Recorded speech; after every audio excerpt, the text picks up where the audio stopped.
आज हम पढ़ेंगे कक्षा 5 की पाठ्य पुस्तक वाटिका के पाठ 17 को। पाठ का क्या नाम है? झांसी की रानी की समाधि। क्या है? झांसी की रानी की समाधि। समाधि। तो ठीक है, करें शुरू। ये एक कविता है। किसने लिखी है इसको? इसको लिखी है सुभद्रा कुमारी चौहान ने। किसने लिखी है? सुभद्रा कुमारी चौहान ने। सुभद्रा कुमारी चौहान। तो चलिए इसे शुरू करते हैं। पहले मैं इसको तुम्हें गा के सुनाऊंगी, इसका सह स्वर वाचन करूंगी, उसके बाद फिर हम सब एक साथ पढ़ेंगे इसे। ठीक है? ठीक है, करो शुरू।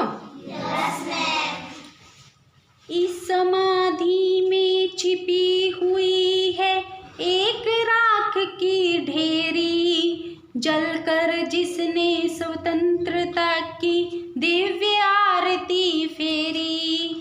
यह समाधि, यह लघु समाधि है झांसी की रानी की। अंतिम क्रीड़ा स्थली यही है लक्ष्मी मर्दानी की।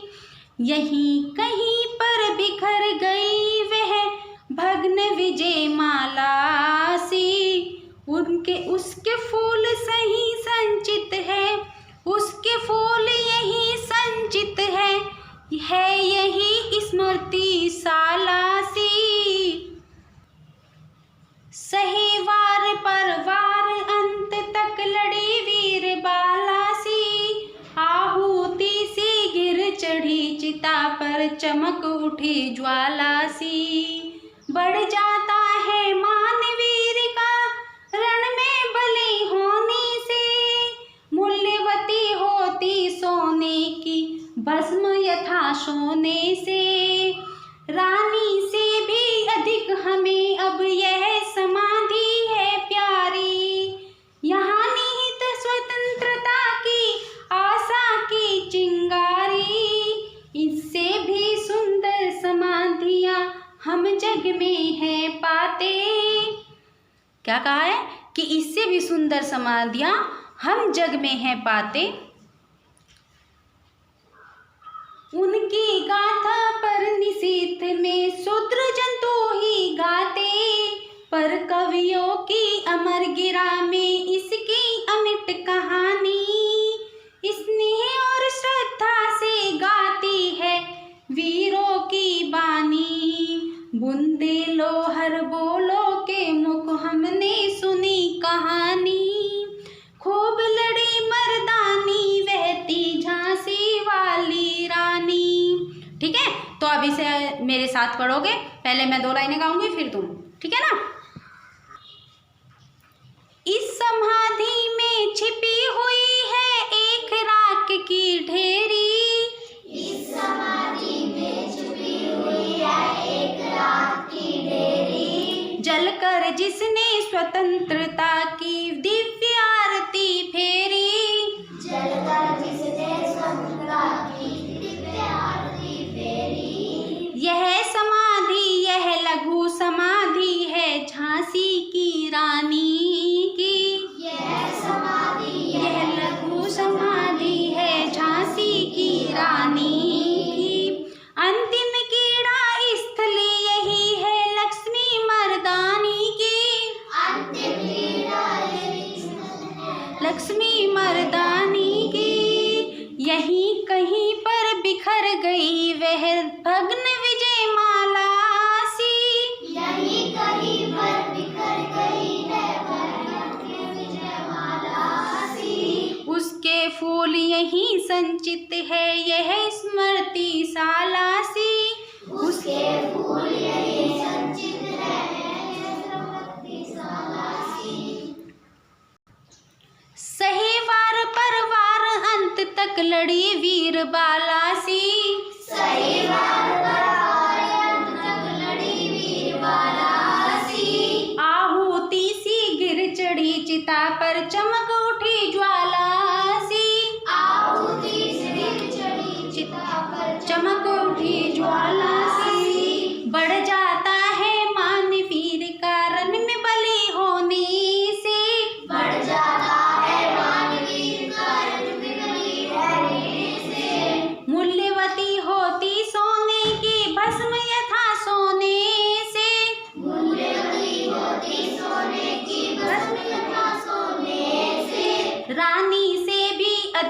हमें अब यह समाधि है प्यारी। रानी से भी अधिक हमें अब यह समाधि है प्यारी। यहाँ निहित है स्वतंत्रता की आशा की चिंगारी। यह स्वतंत्रता की आशा की चिंगारी। इससे भी सुंदर समाधियाँ हम जग में हैं पाते। इससे भी सुंदर समाधियाँ हम जग में हैं पाते। उनकी गाथा पर निशीथ में शूद्र जंतु ही गाते। उनके गाथा निशीथ में शूद्र जंतु ही गाते। पर कवियों की अमर गिरा में इसकी अमिट कहानी। पर कवियों की अमर गिरा में इसकी अमिट कहानी। स्नेह और श्रद्धा से गाती है वीरों की बानी। श्रद्धा से गाती है वीरों की वाणी। बूंदे लोहर बोलो के मुख हमने सुनी कहानी।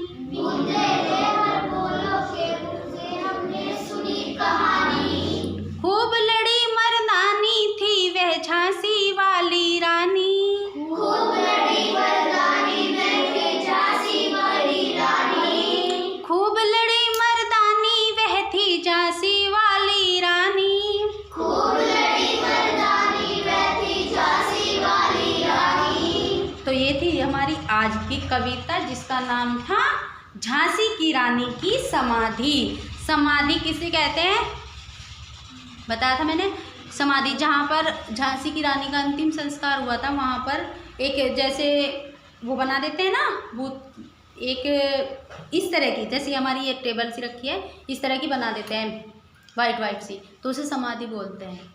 ठीक है, तो ये किसने लिखी है? सुभद्रा कुमारी चौहान ने। किसने लिखी है? सुभद्रा कुमारी चौहान ने। तो ये जो फोटो है ना इसमें लेडी दी गई है, ये है सुभद्रा कुमारी चौहान। अब इनके बारे में थोड़ा सा पढ़ दूंगी। सुभद्रा कुमारी चौहान का जन्म 1904 प्रयागराज में हुआ था। कब हुआ था इनका जन्म? 1904। कहाँ पे हुआ था? प्रयागराज में। प्रयागराज में।